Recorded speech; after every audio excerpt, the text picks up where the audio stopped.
Hey there, it's Charlotte Henry. Welcome to the Mac Observer's YouTube channel. Today I want to show you how to use the Translate tool in macOS 11 Big Sur and Safari 14. So here I am on El País, which is a Spanish newspaper, and as you can see, by default it is in Spanish. Up here you can see there is a translation available logo.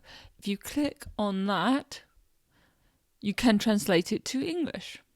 Very simple.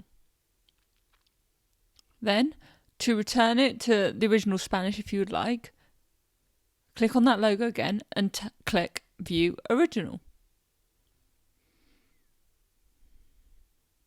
You can also do these functions over in the View menu by going to View, Translation, Translate to English.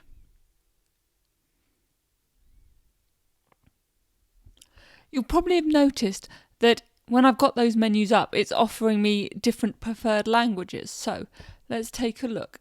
If you do go to preferred languages and you click on the plus sign here, you can add perhaps, let's say French.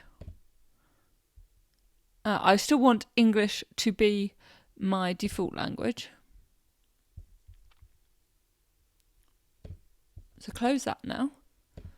And go back to the original.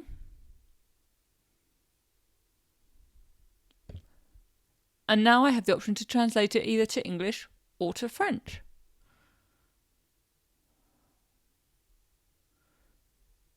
If I decide I just want to be able to translate to English, go back to the preferred languages menu,